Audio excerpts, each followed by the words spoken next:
মুখের সৌন্দর্য বর্ধনে plastic surgery. আরও স্পেসিফিক যদি বলি তাহলে অ্যাস্থেটিক সার্জারি বা কসমেটিক সার্জারি, সাধারণ মানুষ যেটা বোঝে। তাহলে আমরা মুখের কসমেটিক সার্জারি বা অ্যাস্থেটিক সার্জারি কী হয়? সাধারণত আমরা খুব কমনলি যেটা করি সে নাকের সৌন্দর্য বর্ধন, চোখের উপরের দিকে তোলা যেটাকে ব্রাউ লিফট বলে, অথবা চোখের নিচে যে চর্বি জমে সেটাকে বের করে দেওয়া, এটাকে বলে ব্লেফারোপ্লাস্টি। আরটা অনেক সময় ঠোঁট মোটা হয়ে গেলে সেটাকে থিনিং করা, অথবা ঠোঁট যদি চিকন থাকে তাহলে সেটা মোটা করা। আর আরেকটা হচ্ছে যে মুখের চর্বি যদি ভাঁজ খেয়ে যায় তাহলে বয়সের ছাপ চলে আসে, তাহলে সেটা ফেস লিফট। তো মোটামুটি এই আর অনেক সময় দুটো কান যদি ছড়ানো থাকে তাহলে সেই সমস্ত ক্ষেত্রে এটাকে বলে ব্যাটিয়ার বলে, এটাকে অনেক সময় আমরা কারেকশন করি। আমরা মোটা দাগে এই ভাগগুলো যদি করি তাহলে আমরা একটা একটা করে আসি। এখন আমরা উপর থেকে কিনা হয় আসি চোখে অনেক সময় দেখা যায় যে চোখের ভ্রুটা নিচের দিকে নেমে গেছে একটু, এবং এটা হয় বয়সের ছাপের কারণে, অথবা কপালের যে মাসেলগুলো থাকে এটাকে ফোরহেড বলে, ফোরহেডের মাসেল দুর্বল হয়ে গেলে এটা নিচের দিকে নেমে আসে। তো এটাকে লিফট করে দিই আমরা সার্জারি করে। তো এটাকে দুইভাবে করা যায়। একটা হতে পারে যে একটা অপারেশন করে মাধ্যমে, মানে একটা ইনসিশন দিয়ে করা যায়, আরেকটা হতে পারে ল্যাপ্রোস্কোপিকের মাধ্যমে করা যায়। এটাকে ব্রাউ লিফট বলে। এটাকে স্কিনটাকে উপরের দিকে কেটে কিছু কমাই দেওয়া হয়, অথবা একটা ধরনের স্ট্যাপলার দিয়ে এটাকে তুলে দেওয়া হয়। তো এটাকে বলা হয় ব্রাউ লিফট, যেটাকে আমরা বলি ভ্রুটাকে তোলা হয় উপরে। এরপর আসি আমরা নেক্সট সেটা ছিল ব্লেফারোপ্লাস্টি। ব্লেফারোপ্লাস্টি হলো চোখের নিচে যদি চর্বি জমে যায়, এটাকে ব্যাগ অফ ফ্যাট বলি আমরা। ব্যাগ অফ ফ্যাট যদি হয় তাহলে এটাকে অপারেশন করা হয়। এটাকে সাধারণত যে অপারেশনটার প্রসিডিউর সেটাকে বলা হয় ব্লেফারোপ্লাস্টি। এখানে অতিরিক্ত যে চর্বিটা জমে চোখের নিচে এটাকে আমরা ফেলে দিয়ে আমরা এটাকে এবং কিছু প্রয়োজনে কিছু লুজ স্কিন থাকলে সেটাও ফেলে দিই। আর একই সাথে চোখের উপরের পাতায় যদি অতিরিক্ত স্কিন থাকে বা ভাঁজ থাকে সেটাকেও আমরা ফেলে দিয়ে সার্জারির মাধ্যমে, কিন্তু দাগ থাকবে না, কোনো দাগ থাকে না।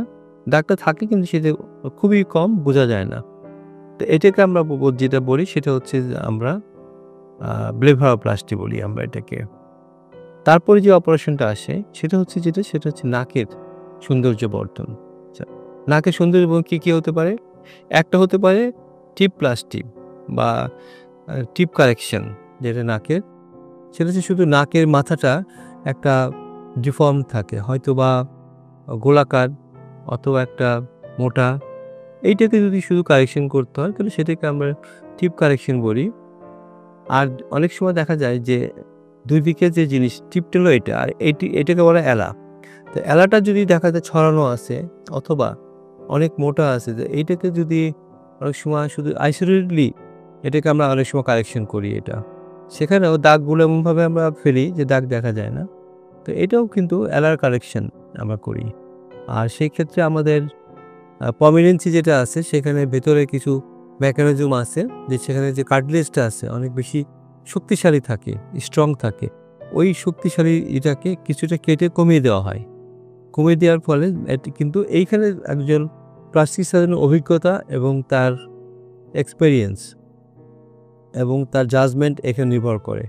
যদি এটাকে কম ফেলা হয় তাহলে নাকের যে আগের মতো অবস্থাটা কিছুটা থেকে যায়, আর যদি বেশি ফেলা হয় তাহলে এলাটা দুর্বল হয়ে যায়, সেখানে ডিফর্মিটি আবার অন্য ধরনের ডিফর্মিটি হয়। এটা হচ্ছে এক ধরনের, এটা আইসোলেটেডলি।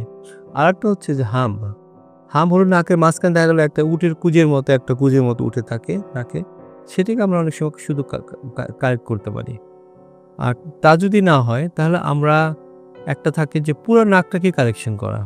সেক্ষেত্রে আমরা নাকের টিপ কারেকশন করি, এলা কারেকশন করি, এবং আমরা যে বোনটা থাকে নাকের ভেতরে হাড় থাকে, যে হাড়টাকে কেটে আমরা কমিয়ে দিই। এবং কখনো কখনো আমরা এর মধ্যে আবার সিলিকন প্রস্থেসিস ব্যবহার করি, আর কখনো হাড়ের টুকরো অন্য জায়গাতে নিয়ে আমরা ব্যবহার করি। তবে যেহেতু আজকাল সিলিকন প্রস্থেসিস পাওয়া যায়, এবং এটা দিয়ে আমরা এটাকে তুলে দেওয়ার চেষ্টা করি। ডরসাম বলতে আমরা এখানে বোঝাচ্ছি। আর এইখানটাকে তোলার জন্যে এবং এটাকে তোলার জন্য আমরা সাধারণত আজকাল এক ধরনের সিনথেটিক পাওয়া যায়, ন্যাজাল প্রস্থেসিস পাওয়া যায়। সেটাকে যদি আমরা দিয়ে দিই তাহলে খুব অল্প সময়ের মধ্যে, অল্প কষ্টের মধ্যে এটাকে বসিয়ে দেওয়া যায় এবং এটা ভালো কাজ করে।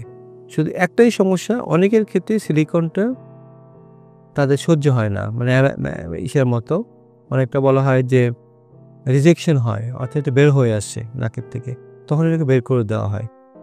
সবার যে হয় তা না, বেশিরভাগ ক্ষেত্রেই এটা স্যুট করে যায়, কিন্তু দু একটা কিছু কিছু ক্ষেত্রে এটাকে বের করে দিতে হয়। তো মোটামুটি ধরেন একটা নাকের জন্য অপারেশন কী কী স্টেজ?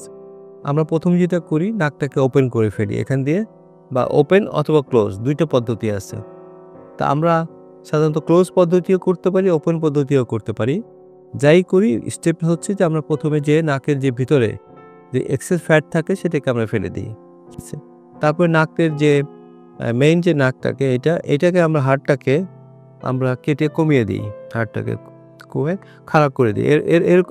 এরকম থাকে, এটাকে যখন কেটে এরকম আমরা করে দিই, খাড়া হয়ে গেল উঁচু।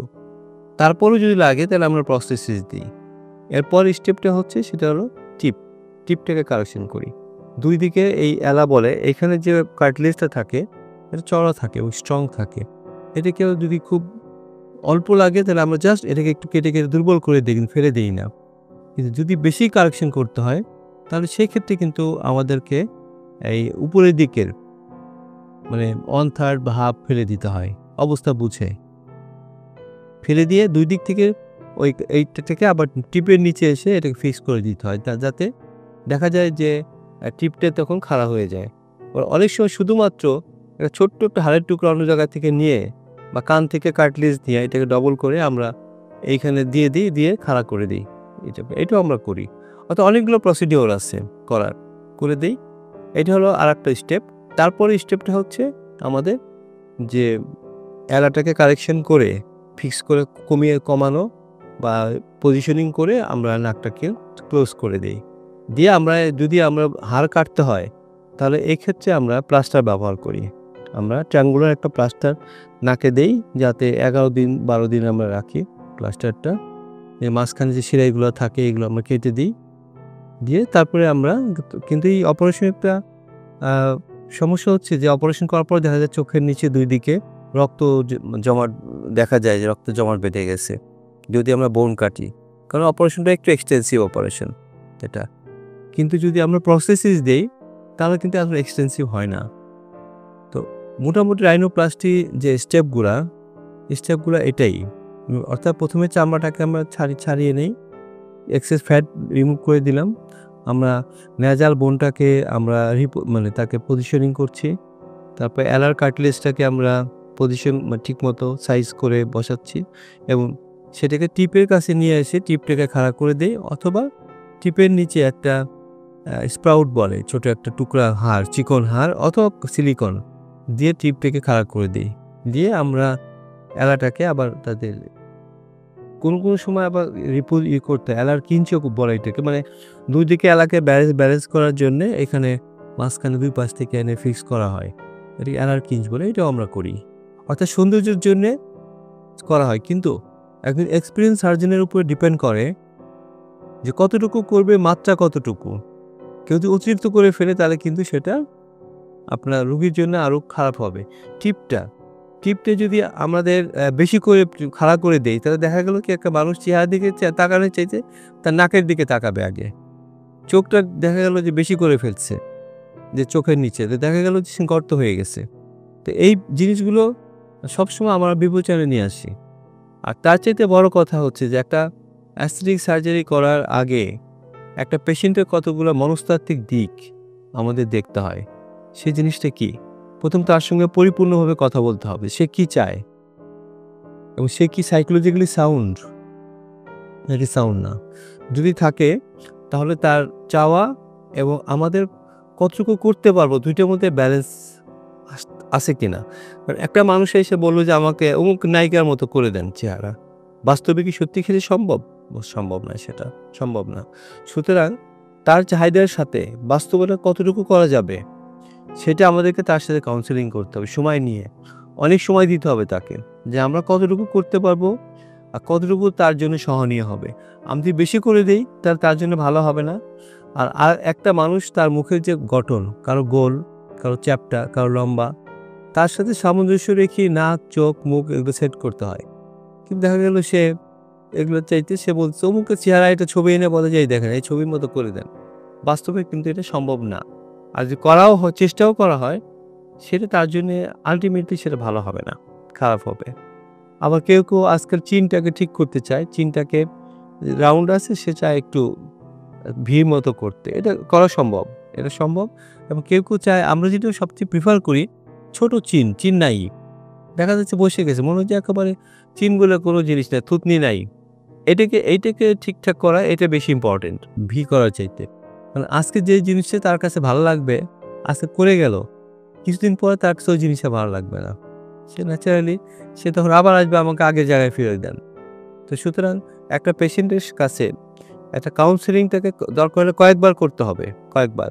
তার সঙ্গে বসে কতটুকু করা যাবে, সে কী চায় এবং সবচেয়ে বড় কথা হলো কোনো ক্ষেত্রে প্রয়োজন ক্ষেত্রে তার আত্মীয়স্বজনের সঙ্গে নিয়ে বসতে হবে। নিয়ে বসে আমি কি বললাম, উনি কি বুঝলো এবং সেটা লিখিত করে দিতে হবে। এই ডিজায়ারটা এবং তার ইফেক্ট, অর্থাৎ তার ডিজায়ার আর আমার ইফেক্ট আমি কতটুকু করতে পারবো, দুইটার মধ্যে সামঞ্জস্য যদি না থাকে তাহলে অপারেশন করার পরে এই অপারেশন ফেল করবেই, পেশেন্টের স্যাটিসফ্যাকশন আসবে না। আর সবসময় আমরা দেখি পেশেন্টের স্যাটিসফ্যাকশন অনেক হাই। অ্যাস্থেটিক সার্জারির কোনো চাওয়া পাওয়ার কোনো সীমা নাই। তাদের এটা আমি এরকম চাই, ওরকম চাই, এটা চাই, ওটা চাই, কিন্তু বাস্তবতা ভিন্ন।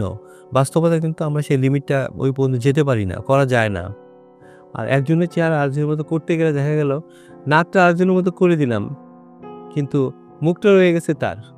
তখন যাবে কে যায়, নাক যায়, এরকম কথাবার্তা আমরা দেখি। ওই একটা গল্প আছে, কে যায় ভুঁড়ি যায়, আগে যায় ভুঁড়ি, পিছে যায় অমুক। এরকম একটা গল্প মানুষ গ্রাম অঞ্চলের মানুষের মধ্যে চালু আছে, যাদের বড় ভুঁড়ি তাদের কথা বলে। সুতরাং আমরা মনে করি প্রত্যেকটা জিনিসেরই একটা সামঞ্জস্য রেখেই এটা করা উচিত। আপনাদের স্বাস্থ্য বিষয়ে সচেতন করার জন্যই আমাদের এই আয়োজন। তাই প্রতিনিয়ত স্বাস্থ্য বিষয়ে বিভিন্ন টিপস পেতে আমাদের চ্যানেলটি সাবস্ক্রাইব করুন এবং বেশি বেশি লাইক ও শেয়ারের মাধ্যমে সবাইকে আমাদের সঙ্গে সংযুক্ত হবার সুযোগ করে দিন। ডায়াবেটিস চিকিৎসায় 3D বলে একটি কথা প্রচলিত আছে। এই 3D কি?